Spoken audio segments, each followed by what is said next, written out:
I just want to say something. Ben Shapiro was against the civil rights movement. I'm not even saying that Ben Shapiro would have been. I'm saying that he, in modern day United States of America, openly stated the Civil Rights Act is bad because it compels businesses, private businesses, to do things like forces them to serve black customers. Ben Shapiro has openly stated that. I don't make that case. I think that the federal government was perfectly justified in going to the states and obliterating all of the segregation regimes that existed in the states. I do not think that the federal government had the power constitutionally or morally or philosophically to compel individuals not to engage in constitutionally protected behavior, even behavior I don't particularly like, for example, banning Jews at country clubs. I'm a Jew, not in favor of banning Jews at country clubs. I'm not in favor of banning black people from restaurants. Do I think that the federal government had the power to compel the individual bed and breakfast owner to determine the federal government could override that person's priorities in terms of who they had in their house? No, I don't think the federal government had that power. He's literally saying, like, the federal government cannot compel private businesses to engage in segregation. He says that it is immoral, not the act of, like, engaging in segregation as an individual business owner, but the federal government telling individual businesses they can't do that. He says it's unconstitutional, immoral, unjustifiable, and unethical. That's from a month ago, dog. He's wearing the same shirt in this video as he is from 1 month ago. This is his, like, I'm gonna do racism shirt, I guess. I wanted to show that to you before we got into Ben Shapiro now wearing, ironically, the same exact fucking shirt as he talks about MLK and his legacy on this day, MLK Day. Let's take a look. In 1968, 4 days before he was shot on the balcony of the Lorraine Motel in Memphis, the Reverend Dr. Martin Luther King Jr. delivered his last Sunday sermon at the Washington National Cathedral in Washington, D.C. It was entitled Remaining Awake Through a Great Revolution, and although King doesn't say the word woke, he uses the concept as it was understood by many black folks then, well before the term was co-opted by the political right to refer to any left-leaning policy it wanted to condemn. The sermon is an opportunity to encounter the real King, who is too often obfuscated by politicians who use his legacy to support their own agendas. They contend that King was colorblind, when in fact his policy aims were unapologetically color conscious. I mean, yeah, literally. One of his policy aims you are dissecting and agreeing against, which is, the Civil Rights Act, which was intended to destroy segregation across the board, including in private businesses. We're not even talking about, like, MLK's legacy, what he actually truly believed in. Nobody in liberal media even ever will mention that he was a democratic socialist. He was, like, literally pro-Ho Chi Minh, anti-Vietnam War, anti-imperialist, pro-socialist. Like, they will never mention that. Liberals don't want to mention that. Republicans don't want to mention that, partially because they're all right-wing pieces of shit, right? They have whitewashed his legacy in that regard, aggressively so. But this takes it one step fucking further when you take a guy whose entire lives, his entire work, revolves around creating equality for black people and says, no, actually, he is colorblind. To do white supremacist agitprop, the gall. Every fucking year we do this. Whether it be Black History Month or on MLK Day, every fucking year we do this for an entire month of February and certainly on MLK Day, where we look through a list of some of the most unhinged right-wing fucking tweets from psychotic right-wingers who very much would have been against MLK at the time or are still against MLK's ideas now, bastardizing his words and his moves and his movement to specifically do the most counterproductive thing on the fucking planet, which is, uplift, normalize, and defend white supremacist constructs. If you had asked people in 1983, when this was enshrined into federal law, are they in favor of a national holiday that enshrines the idea of group redistributionism? The answer is no. There would not have been support for that. I mean, 67% of America was against MLK at the time of his assassination. So going back to that era and using the way that people, what people thought about MLK or his agenda as a good metric is pretty fucking silly, I think. Especially if we are now living in 2023 and you understand that you're supposed to, look at him as a positive figure, right? Because Ben Shapiro is not stupid enough to shit on MLK, because that's like a pretty obvious way to be like, oh, you're a fucking gigantic racist. It's so racist that other races will be like, oh man, that's a bridge too far, I think. The thing that every school child learns when they are in school about Martin Luther King Jr. is the I Have a Dream speech, right? One of the great speeches in American rhetorical history. That speech is replete with references to the idea that we should all view each other as God's creatures without reference to color. An attempt to backfill that by looking at the fact that Martin Luther King Jr. was economically socialistic does not change the fact that that is not what we are actually celebrating about Martin Luther King Jr. on Martin Luther King Jr. Day. And trying to claim that that is what we are celebrating is silly. Or that that's what we should be celebrating, because in order to celebrate the part of the legacy we like, we have to celebrate the whole thing. Wrong. We don't have to celebrate his treatment of women, and we don't have to celebrate his socialistic redistribution. Oh, here we go. At least he's honest about MLK's background to shit on him in a way that is like appropriate. Not the his treatment of women part. I'm talking about his socialism. But, says this columnist for King, waking up is not simply understanding that racism is bad.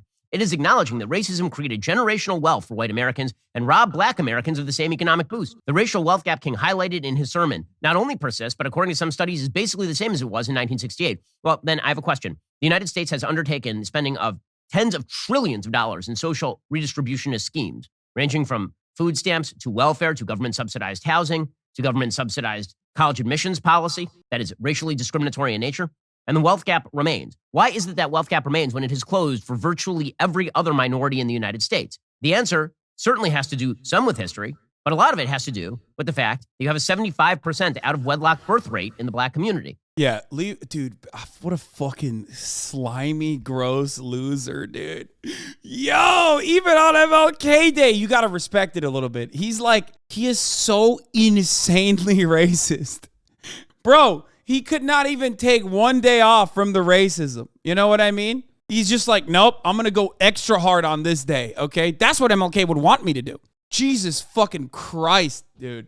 Okay, there can only be two reasons as to why black people underperform in modern society in comparison to white people. And we're talking about like middle-class black American versus a middle-class white American family. Their children and their children's performance is going to be drastically different. It's true. Now, it's either external factors, such as their material conditions and centuries of segregation and slavery, and also, of course, the impact of such institutionalized, codified segregation and also racism, discrimination, still being a very prominent feature of black existence in contemporary society. Like, for example, every African descendant of slave in this country, okay, every black person pretty much in this country is 1.5 generations removed from abject poverty. 1.5 generations removed. How does that happen? Why did that happen? Think about it for a second. Because segregation wasn't that long ago. You know what I mean? Even slavery and the abolition of it, not that long ago. And at no point has restitution been offered to black people in this country. It's never happened. Black people have still been weaponized, and their existence has still been weaponized. And they have been cast aside and pushed into areas that are low income, that have been purposely starved out. How you've never corrected that wrong. You've never turned around and said, you know what, actually this is fucked up, let's fix it. All of that is systemic. That's an external factor. So if you recognize that, you have to recognize systemic racism exists. On the inverse of that, on the other side, there's another reason. The idea that Ben Shapiro and Republicans in general push for, because they say systemic racism doesn't exist, and that is intrinsic factors. And that is racism. That's it. It's either external factors or internal factors. Either black people have been held back in a systemic way, and if you understand American history, even when the most basic understanding of American history should allow you to recognize that it is actually black people being held back as a consequence of racism, as a consequence of slavery, as a consequence of segregation, or it's internal. And that means that you believe black people are just genetically inferior. And that is precisely why they've been held back. That's just racism. That's white supremacy. It's simple. It's not that hard. It's not that difficult. And now, of course, it's now considered a faux pas to be so open about your white supremacist values, which is precisely the reason why these guys dance around the subject. They say it's culture. Really? Rap music is a prominent part of black culture in this country. Black culture, I would say, is probably the most exploited, but also the most successful form of American culture and American identity. Everybody listens to black music. Everybody listens to black trends. Everybody follows black trends. Everybody is very much internationally following black culture. So why does it impact black people differently then? Because even if you are to talk about culture, even if you are to say that like, oh, it's black culture, that's why they're held back, which is a cowardly way to say it's their race, okay? These pussies can't fucking say race anymore, so they say it's culture, it's culture. Why is it that it impacts black communities differently? Black culture, I mean. Is it that like black people listen to rap music and it hits a different frequency? Because more white people listen to rap than black people do. There's more white people out there. Why doesn't it impact white people in the same way? It's just a way to shift the conversation away from using the scary word, the R word, racism. It's you don't want to say race, so you say it's culture. That's what they do. If it is simply a cultural difference, everybody consumes black culture. The most popular form of culture. The vernacular becomes commonplace. The word cool is black vernacular. Everybody says it. Ben Shapiro says it. Why is it that only black people supposedly are impacted by this? Not. It's external. It's systemic racism. But of course, these motherfuckers don't want to admit that because that would undermine their entire worldview because they're racist. That's it.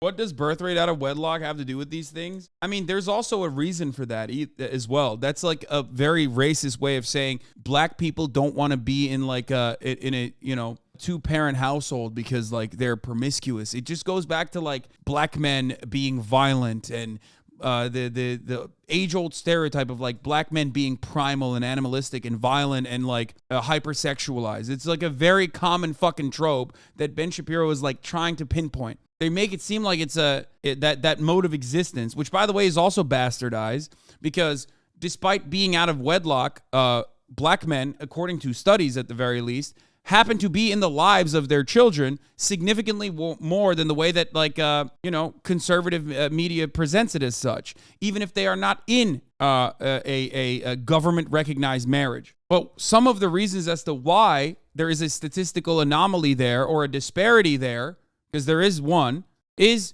fucking the criminal justice system. 1 out of 5 black children in this country have one parent that's incarcerated. That number goes up to 1 out of 42 for white people. What the fuck do you mean? That's crazy. Oh my God, I can't believe. 1 in 5 incarcerated, but isn't it the fault of the person who committed the crime? Genuine question, because that will be the conservatives' argument. Better call Saul. That's a great question. Most crime is not a consequence of people being evil or bad or wrong. Crime is a consequence of poverty. If you recognize the underlying material reasons as to why crime persists in certain communities, and you recognize that those certain communities have been held back specifically through systemic discrimination, you will now arrive at the truth about why black men are over-policed and also incarcerated at higher rates. There's also even like easy statistics to point to that even liberals will understand without trying to recognize the underlying material conditions. For example, black men go to prison and have longer sentences for the exact same kinds of crimes that white men are not suffering under the same conditions in the criminal justice system, like weed. Black men and white men smoke weed at the same rates. Okay, but black men get longer sentences and also are more likely to go to prison when they're caught with this same amount of weed. They're arrested at 4 times the rate, despite the fact that they consume, use drugs at the same exact rate. It's codified in crack versus cocaine sentencing as well. Yes, that was a byproduct of the war on drugs. Shouts out to Joe Brandon. Black communities are consistently, historically, and in contemporary society underserved. They have less access to funds. They have been cast aside deliberately, systematically, and also are over-policed. The irony of that, the dark irony of that situation, the circumstances is really dire. When you think about it, these guys are paying fucking taxes, okay, in a very simple way. I'll explain it. Black people go to work. They pay taxes, okay? Those taxes then fund the same police force that ends up jailing their children, jailing their friends, jailing their neighbors. Those police salaries then create white police enclaves, neighborhoods away from black neighborhoods. So black people end up paying the salaries of the very same people that can then turn around and build nice neighborhoods for themselves because cops have pretty fucking solid jobs, pretty solid job security, as you already know. And also on top of that, a good benefits package.